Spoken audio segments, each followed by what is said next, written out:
Hi, I'm Candace Felice in this Community Life in Northeast Georgia featured podcast.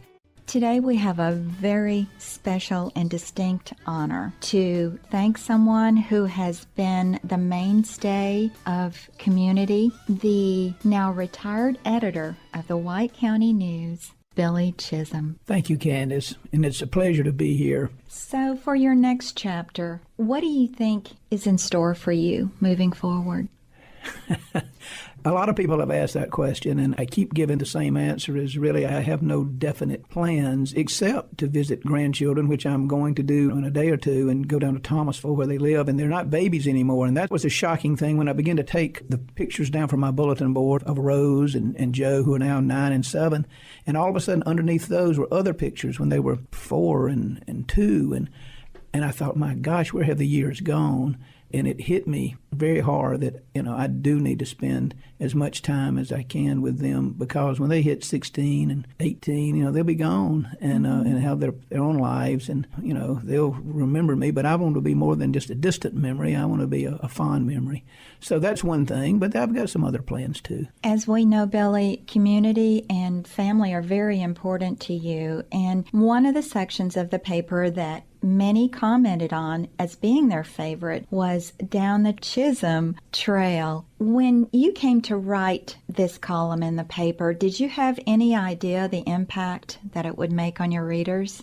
Not at all. In fact, I even questioned doing it, and probably the reason I did do it is that Neesmith, one of the owners of the paper, said, we would like to have the editor and publisher publish a column every week. Well, I took him at his word, and I started doing that. There were a few weeks where time where I would be off or something, but really for 9 years, most every week I would write a weekly column.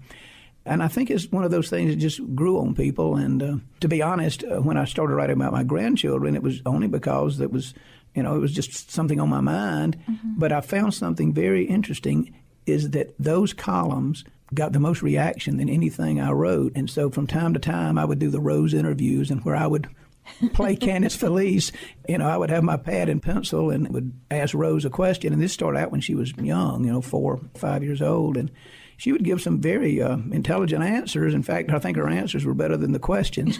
So, every 6 months to a year, I would do an update, and they just got kind of better and better. And then my grandson Joe got in on the act, and it was kind of interesting. Billy, for those who may not know you, your family roots are in Toccoa, Georgia, and journalism has always been in your blood. Why do you think that writing stories impacts lives the way they do back when it was just your neighborhood paper where you received the majority of your news? It's a good question, and it's a thoughtful question. Candace, weekly newspapers are really a different animal than other news sources, obviously. We're the White County News. We cover White County and bits of Habersham and bits of Lumpkin because they kind of are next door to us. And really, that's our little garden that we tend. And we don't leave that garden. We don't leave that community because nobody else covers it. And so it's our niche, and to be honest, is our lifeline in this world of changing media and everything else. People still long to get in their mailbox or open up their paper box or get it from one of the stores, a local newspaper that when they open it up, they can read about things that are going on in White County. And it's not just bad things. I've just tried to reflect the county itself and the people in the county. Mm-hmm. And the longer I stay there, the more I realize this is really a good place. And sure, bad things happen. Bad things happen all the time to all kind of people. But overall, good things go on in White County. Good things go on in Habersham County. Good things go on in Lumpkin County and Stevens County and all these counties in North Georgia. And, of course, that's reflected every week in your interviews that I listen to is people doing all kind of amazing things, and you capture that as well. But I just tried to capture what actually happened in the county that week, good, bad, or indifferent. But I had one rule, and the rule was make it interesting. If something's not interesting, then why are you even putting it in the paper? It doesn't have to be big. It doesn't have to be momentous, but it could be interesting, even if it's just a tiny tidbit. So that was my rule number one, just make it interesting and keep it local. the world has changed in such a fast pace, it's almost like a snowball. And you're seeing many of the major newspapers fold and go to online content only or just disappear completely. Why do you think newspaper journalism has been hit the hardest when it comes to delivering the news to the public? Well, I think the ones that have been hit the hardest, unfortunately for them, are the daily papers, because the daily papers were the ones that gave you the AP stories and the sports scores and all of that from, the college sports, the pro sports. Well, you can just get that at the touch of a fingertip now on your iPhone and read all you want every hour on the hour. Mm-hmm. And so a daily newspaper that used to be relevant really is not as relevant. The reason I think community newspapers are still relevant is because, like I said, we have this niche that we fulfill. Now, we're also online, and the new person coming in, the new guy who will do a remarkable job, he will probably do a lot more tweeting and Facebooking and all these things that people come to expect. And we did that when I was here, but he will take it up a level, and that's the way it should be. And that's the way the world is changing. But I still think that for the near future, people are going to want to read a community newspaper. So even though we've been touched by it, we've tried to adjust and be part of it. And we have an online e-edition that, by the way, I bet we have 500 readers that even though they get the paper, they have signed up for the e-edition because it's just so convenient for them to log on Thursday morning at 8 a.m. and see it in big, bright, living color. And it's a beautiful page. I wish the pages could print up like you see them on the e-edition because the pictures just jump out at you. So we have all that. But I do know from our readership that they love to get the paper, and I know that because the circulation at the White County News and other of our papers have remained steady. So as long as that happens, I guess we'll be around. If you're just joining us, you're listening to Community Life in Northeast Georgia. My guest today is the former editor-in-chief of the White County News, Billy Chism. Billy and I are reminiscing over his 9 years as editor-in-chief and the changing spectrum of news in the way the public receives it. We'll have more with Billy after this break. And to take us out, here are a few of the voices that have wished Billy well on his Chism Trail. My name is Anna Robertson Bennett, and I'm on the board of the Saltine-Cucci Center. Billy is such a Renaissance man, and I had the privilege of having dinner with him recently, and he has such a curiosity about people, and it's so deep that he remembers you, and he remembers your story, and in his remembering your story, it lifts you up. And to think that he's done that for this community for the last 9 years is just, we're so lucky to have been edified by his curiosity. And on a personal note, as far as Billy goes, what would you wish for him for the future? Well, I wish for him to spend more time in Saltine because we love him. But I also wish for him to have a lot of time to rest and relax and spend time with his lovely wife, who's been so generous to share him with us all these years. I'm Priscilla Wilson. I've been a resident of White County for 42 years. And I've known Billy the whole time he's been here, which is, I think, 9 years. And the way I describe Billy is he's a quintessential journalist. He is a throwback to the days when, communities knew and loved and trusted their local newspaper editor. That's who Billy is, and he's just a model of citizenship and the importance of truth. Good old-fashioned truth. So obviously, I think very highly of Billy, and I'm very thankful we've had him here in White County for 9 years.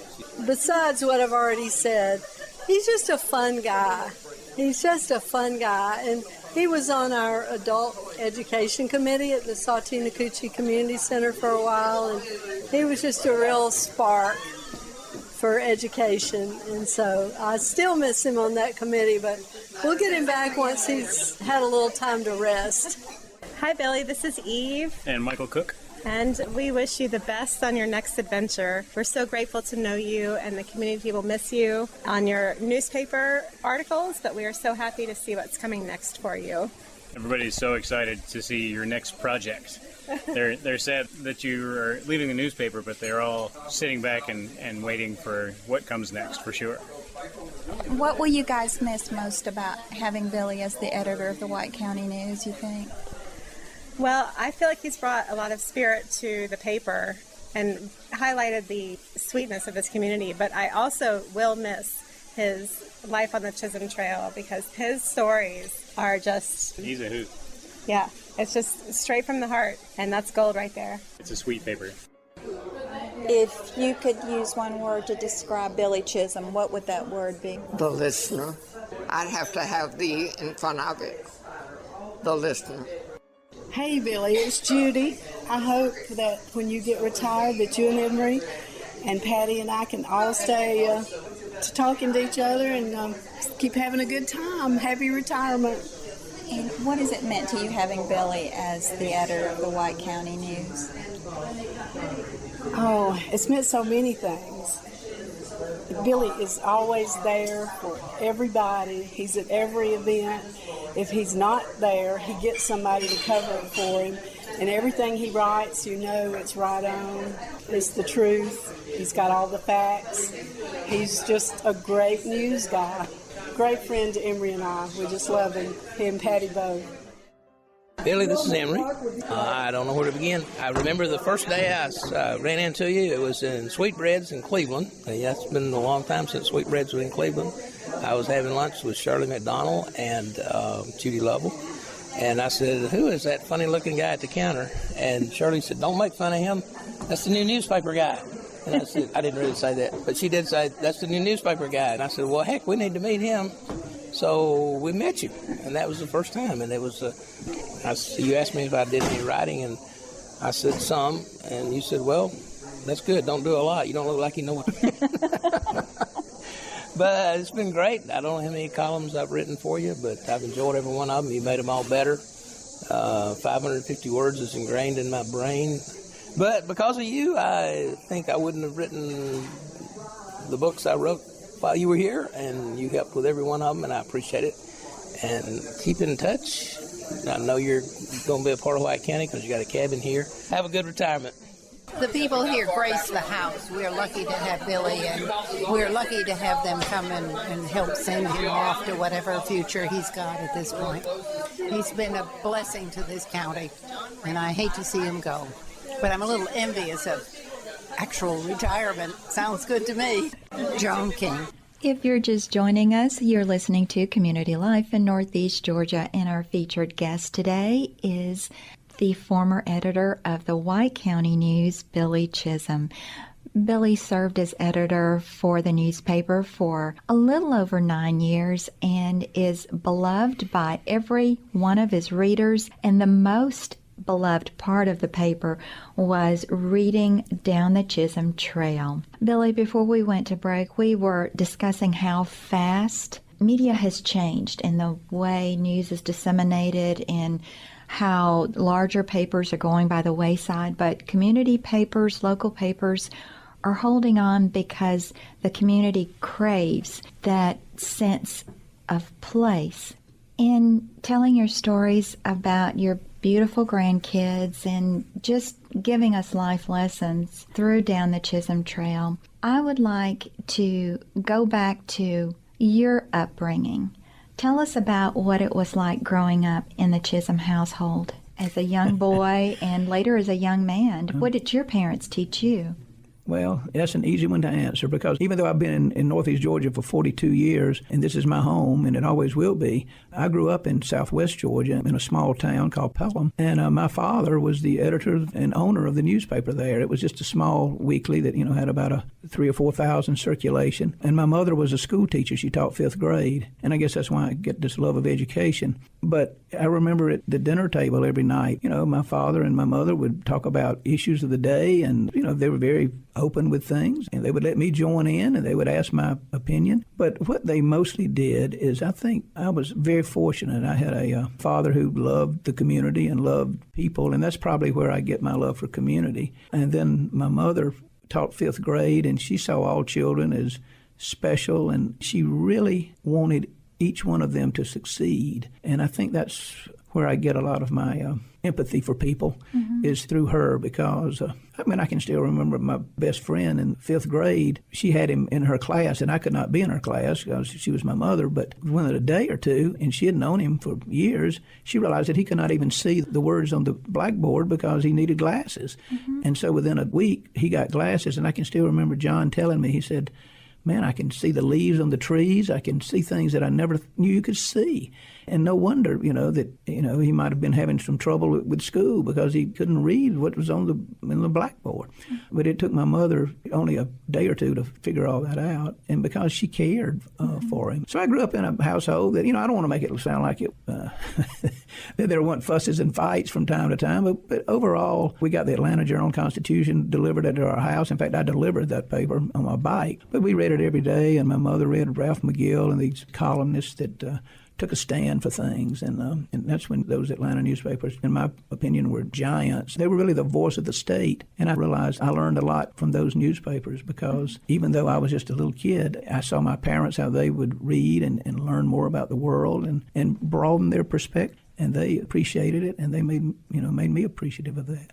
On that note, as you have just stated and honored so eloquently your dad and your mother, when it comes to newspaper journalists that you felt were giants in your eyes, were there any that you can recall you wanting to emulate their style or their way of delivering the news when you became an editor? When I started out, I was at the Toccoa Record as a cub reporter, and that was in the 70s. In fact, my last big story was the flood at Toccoa Falls, the dam break, and that was in 77. But I had an editor there, Charlie Hamilton, and let me tell you, he was a taskmaster in the fact that he wanted a story written clearly, concisely. And so, in a way, he taught me a lot about how to write a news story. Probably just reading other columnists over the years taught me, how to write columns. I know I used to read Furman Bisher, who was a great sports columnist at the Atlanta Journal, and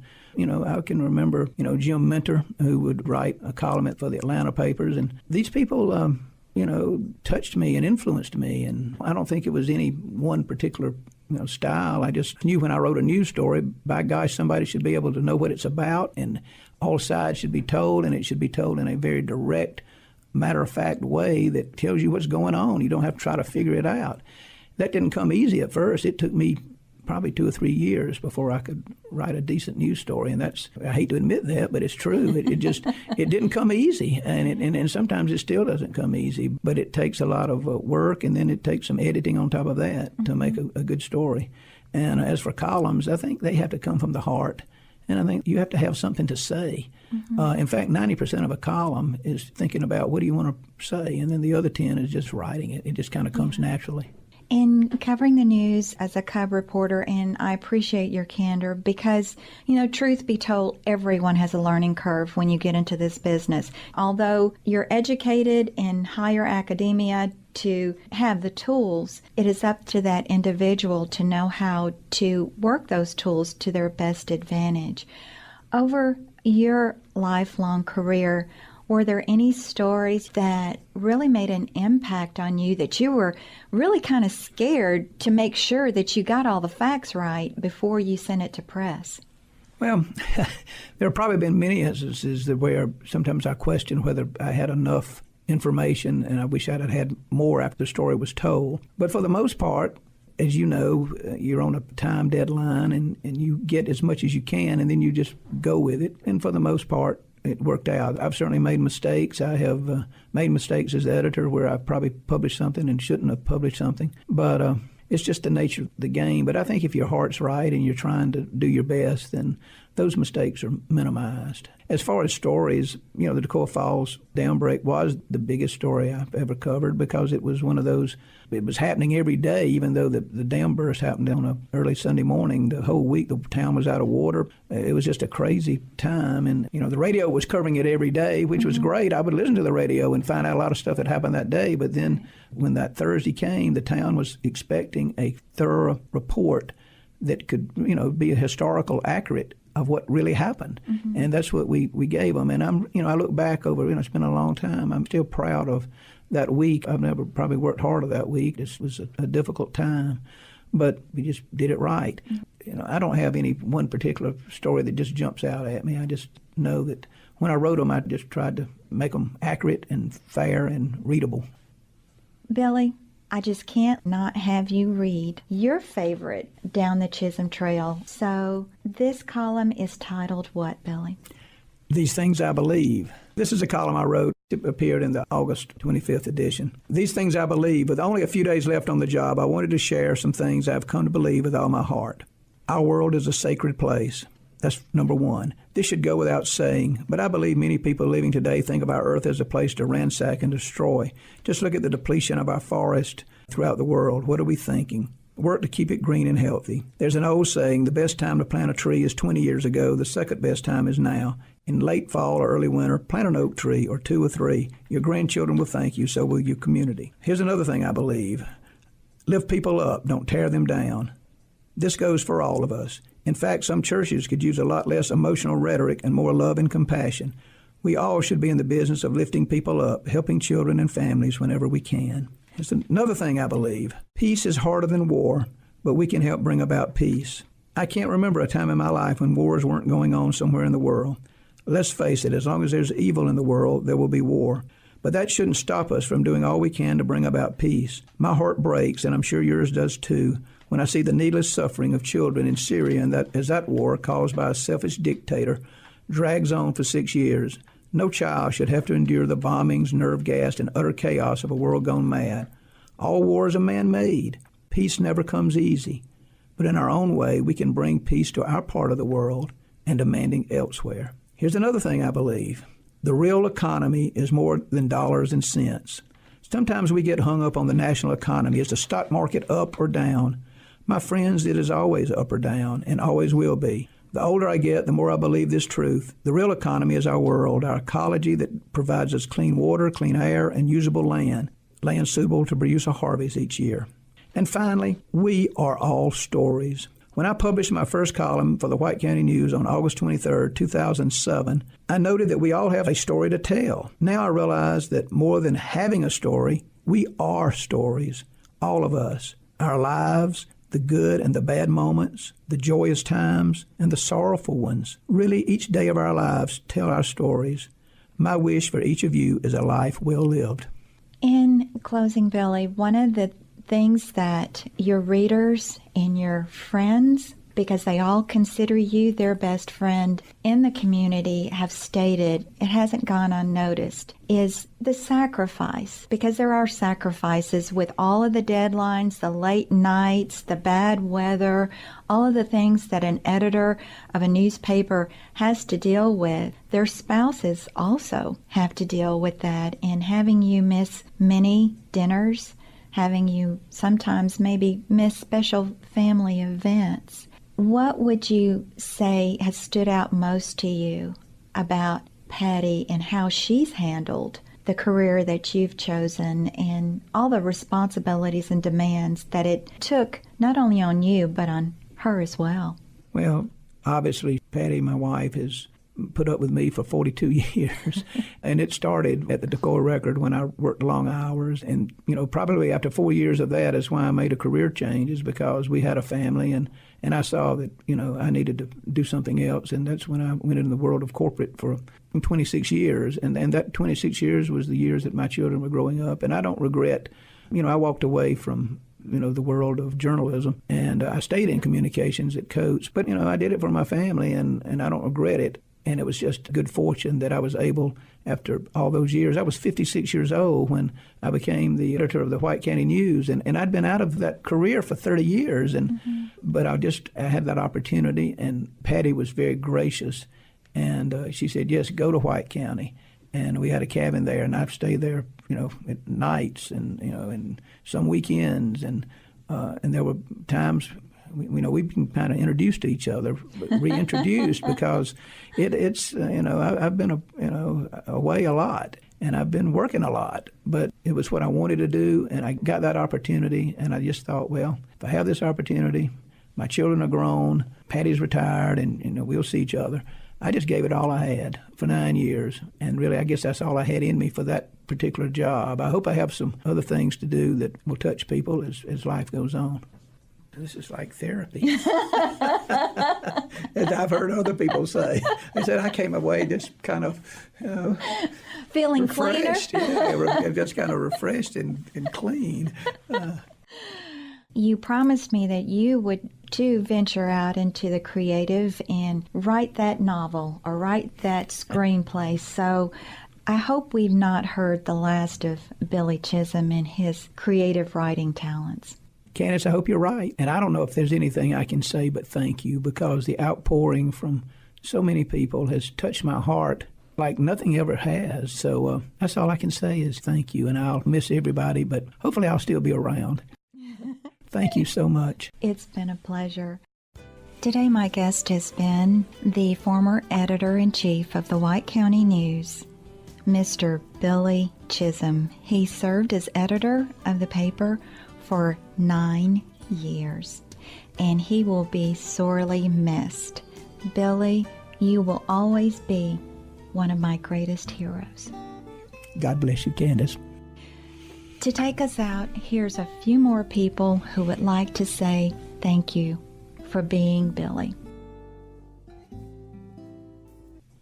Hey, Billy, this is a shout out from Ham Schwartz, and I just want to tell you how much I've enjoyed working with you all these years, and I'm glad that you're getting to retire. I was thinking I was retiring a few years ago, and that didn't happen, and so you'll probably find something else that'll be fun to do. But be sure to come and visit us at the Saltine-Cucci Center, because now you'll have a lot of time on your hands. Best of luck to you, and we'll see you around the campus. Hey, Billy, it's Nancy, and I tried to write in the book, but I can't see very well to write, and I ran off the page. But anyhow, I want you to know in person that we will evermore miss you. But you know what? I am ever so much thankful, so very, very, very thankful that you have been with us here for 8 years, is it? And you have been such a wonderful person and such a wonderful influence. And that will go on. You will not be forgotten. And I want to wish you very well on whatever you choose to do, and first of all, I hope it's to rest up and read lots of books, which I know you love to do. And we will not forget you, and we will be following your career, whatever you just your next career, whatever that is. I should have definitely mentioned how important you were to John, how much he appreciated your support, and how much he admired you. And you were such an encourager to him and so many people, Billy, and that is just so beautiful. And I know that he is smiling down. I wish he were here, but in spirit, I know he is, to wish you well on your way. Love and kisses. Bye. Hey, Billy. This is Joanne Kaiser. I just want to say thank you for everything you have done in our community. We won't forget you. I also am so thankful for all the help you gave me, writing something other than poetry, reminding me to write in complete sentences and not poetic form when I write a Christmas story. Thank you so much for everything. Good luck to you. Hey, Billy, this is Ivy. I just want to wish you all the best in the next chapter of your life. You have been such an inspiration, and you taught me how to write and opened up the world of journalism to me. And I just appreciate the kind, compassionate human being you are to everyone. Hey Billy, it's Sandy Mahan. I can't believe that you are finally leaving us at White County, because I've loved it when you were there, and I love knowing you at North Georgia Tech, and it's going to be hard to not see the little on the Chism trails anymore. I always look for them in the paper. One of the things I'm going to miss most about you, Billy, is the way that you always gave your complete attention to whoever it was you were talking to, your enthusiasm, and you made anyone that you were talking to feel like you were the most important person in the world at that moment or any time in your life. So we'll all miss you for that. You were going to be very missed, and I'm glad that I got a chance to know you. Bye. Hey, Billy, this is David Price at Piedmont College. Just wanted to say hello.